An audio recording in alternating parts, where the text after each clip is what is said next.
මෑතකදීම අපි සිදු කරා විශේෂයෙන්ම මහ ජනතාවගේ ජීවිත ආරක්ෂාව පිළිබඳව සැලකිල්ලට ලක් කරලා හෙල්මට් සම්බන්ධව අපි විශාල වැටලීම් සංඛ්‍යාවක් පසුගිය සඳුදා දින සිදු කරනු ලැබුවා. එම වැටලීම් සංඛ්‍යාව දිවයින පුරා අපගේ විසිර සිටින අපගේ නිලධාරී මහත්මීන්ගේ සහයෝගය සහ උපකාරය ඇතිව අප මේ වැටලීම් සිදු කරනු ලැබුවා. පසුගිය සඳුදා දින වෙන විට අපි වැටලීම් 98ක් දිවයින පුරාම සිදු කළා. හිස් ඇසුම් 431ක් ප්‍රමිතියෙන් තොර බවට අපි හඳුනාගත්තා. ඒ වගේම ඔබ දැනුවත් කළ යුතුයි ශ්‍රී ලංකා ප්‍රමිති ආයතනය විසින් මේ වෙනකටත් නිකුත් කළා තියෙනවා ශ්‍රී ලංකාව තුළ භාවිතයට ගත හැකි හෙල්මට් වල ප්‍රමිතිය සම්බන්ධයෙන්. අප විසින් එම ප්‍රමිතිය නීත්‍යානුකූල නීතිගත කරලා ගැසට් පත්‍රය පළ කරලා තියෙන නිසා අප විසින් එම ප්‍රමිතියෙන් තොර හෙල්මට් වර්ග අත්අඩංගුවට ගැනීමට සහ ඒ සම්බන්ධව අවශ්‍ය නීතිමය පියවර ගැනීමට මැදිහත් වීමක් සිදු කරනවා. ඒ අනුව මේ වෙන පිටත් අපිට කොළඹ අවටින් කර්මාන්තශාලා දෙකක් හෙල්මට් නිෂ්පාදන ප්‍රමිතියෙන් තොර හෙල්මට් නිෂ්පාදනය කරන කර්මාන්තශාලා දෙකක් අපිට හඳුනා ගැනීමට හැකි වුණා. මේ වෙන විටත් ඒ කර්මාන්තශාලාව තුළ හෙල්මට් 3520ක හෙල්මට් ප්‍රමාණයක් අපි අපේ භාරයට අරගෙන අවශ්‍ය නීතිමය කටයුතු සිදු කරමින් පවතිනවා.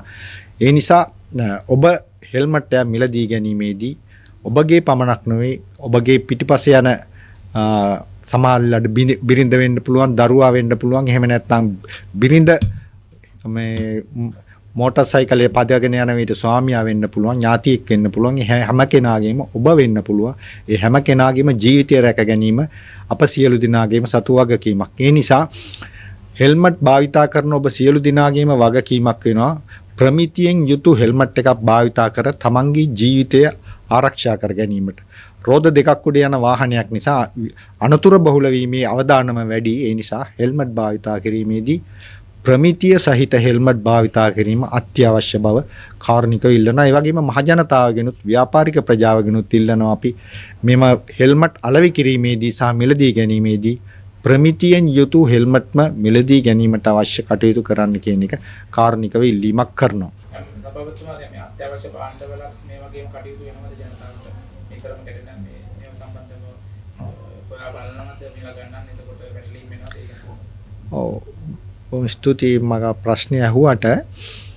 පෞද්ගලික කාලේ ඔබ දකින්න ඇති පළතුරු සම්බන්ධ විෂ ද්‍රව්‍ය එකතු කරලා ඉදවීම සම්බන්ධයෙන් ඒ වගේ ඇමතුමා විසින් විශේෂම වැදගත් වීමක් කරනවා. කියන්නේ ඍජුවම පාරිභෝගිකයාට සම්බන්ධ වෙන එළවලු වර්ග, පළතුරු වර්ග, ඒ වගේම අත්‍යවශ්‍ය ආහාර ද්‍රව්‍ය ඉදිරියේදී එන එල්නිනෝ තත්ත්වයක් එක්කලා අපගේ පෙර සූදානම සහ මඟ පෙන්වීම, භාණ්ඩවල මිල ඉහළ පහළ යාම සම්බන්ධව විශාල අවධානයක් යොමු කළා. අපත් සමග බොහොම කිට්ටුවෙන් වැඩ කරනවා. ඒ වගේම අපේ ශාස්ත්‍රීය රාජකාරී කරන විශාල නිලධාරී සංඛ්‍යාවක් අප සතු ඉන්න නිසා අපි ශාස්ත්‍රයෙන් අවශ්‍ය තොරතුරු ලබාගෙන ඒවා ගරු අමාත්‍යතුමාත් මේ අමාත්‍යාංශයක් දැනුවත් කළේ ඒ අදාළ අවශ්‍ය තීන්දුව තීරණ ගැනීම සඳහා ඒ අවශ්‍ය සහාය අප විසින් ලබා දෙන අතර ඒ ඉහළ සිට අප වෙත ලැබෙන ඒ සහායත් ඒ විදිහටම පහළට ගලා යාමට අවශ්‍ය වැඩ කටයුතු කරනවා.